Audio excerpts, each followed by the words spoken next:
right, are the judges ready? And the timer? And my opponent? I am. All right then. Let's begin my case.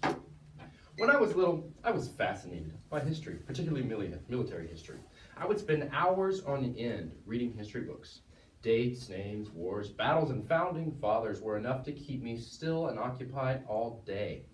In the process of turning me into the huge nerd that I am now, this taught me many things. One of them was that humans are capable of tremendous violence and bloodshed.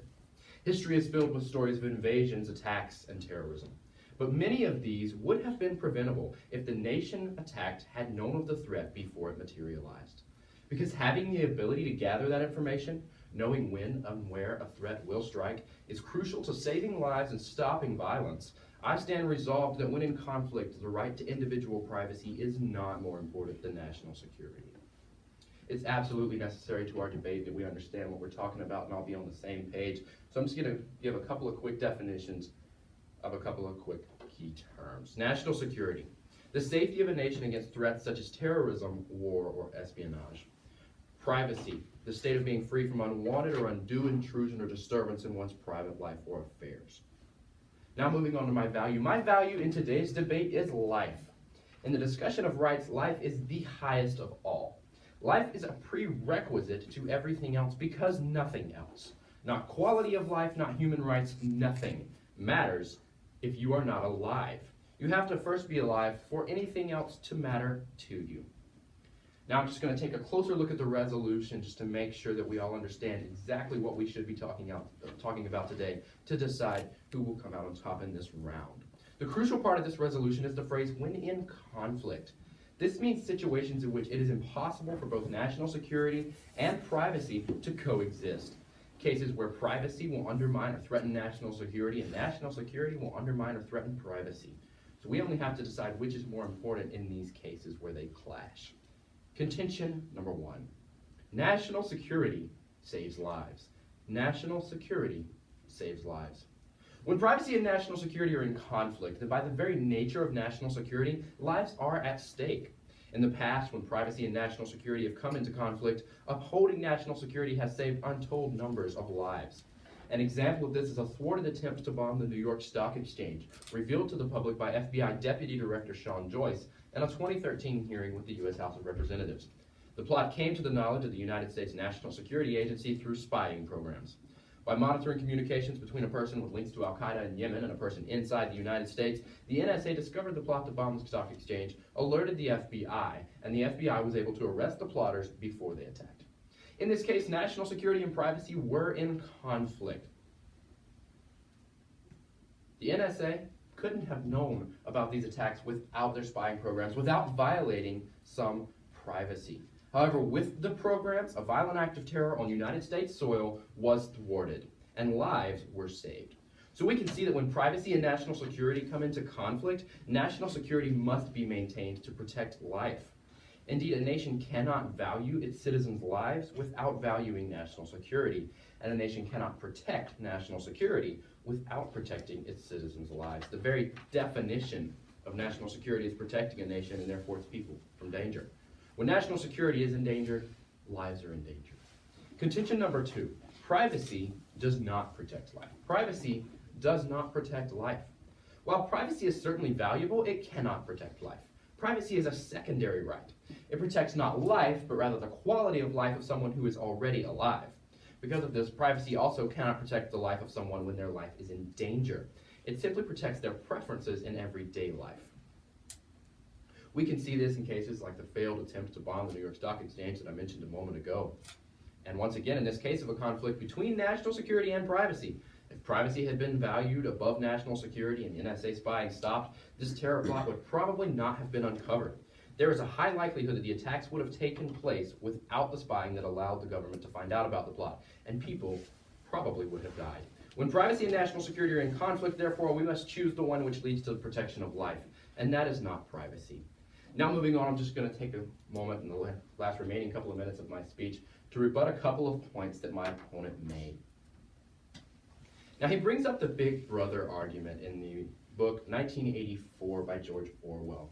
It's a great book, I've read it. However, we need to realize something. This book is science fiction. This book is fantasy. It's not real. My opponent has essentially created a straw man out of my case using this. I'm not arguing for tyranny. I am not arguing for that.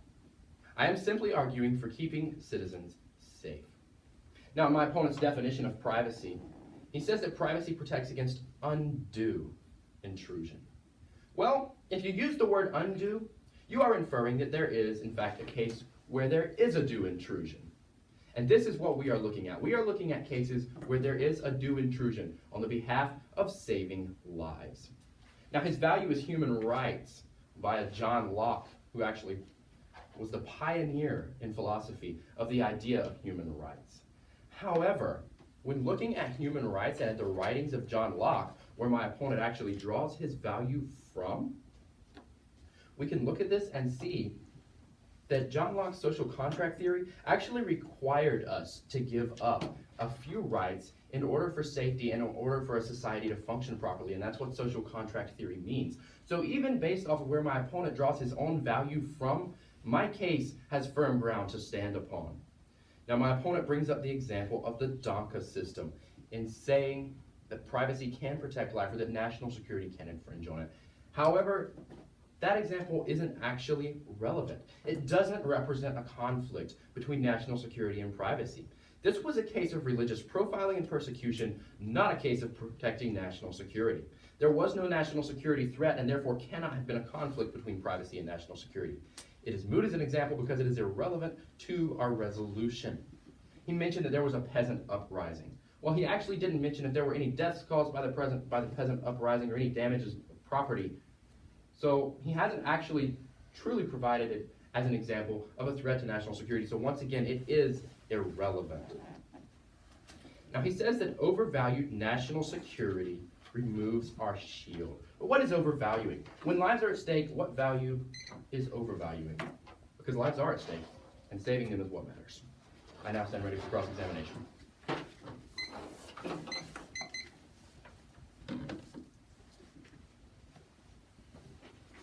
All right. Is everyone ready?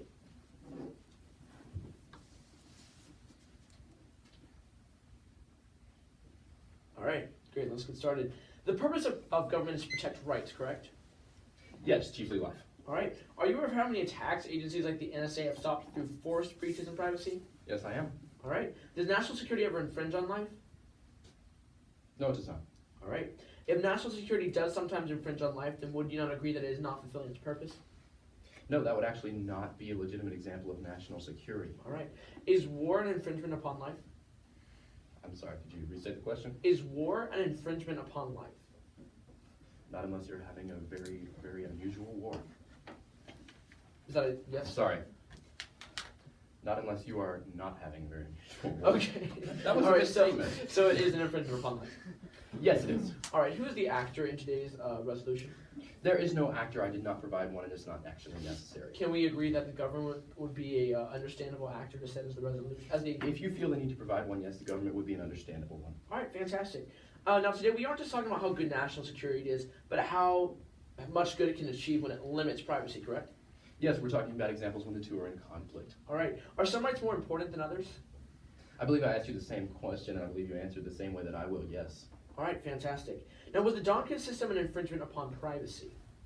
Yes, it was. All right, awesome. Do you know the dates of the San Bernardino shootings? The San Bernardino shootings earlier this year? No, I don't know the exact dates. All right, but you know the timeline, basically. Yes, I do. All right. Would you say that the 9/11 attacks could have been stopped by breaches in privacy? That's a hypothetical situation and one we can't really use as an example because we actually don't know. Has the frequency of terrorist attacks gone down since our government has started infringing upon our privacy more? Well, there have been numerous attacks stopped. However, if the number of attacks that were planned was stepped up, then the frequency could still not have gone down while has the stopped. amount of attacks that have happened gone down? That have actually happened on the scale of 9/11? Yes, that scale has gone down, yes. Well, not on such a scale, but frequency. I don't think we're talking about much scale, but frequency. Yes, it has. You think the frequency has gone down? I do. All right. Thank you very much. No further questions.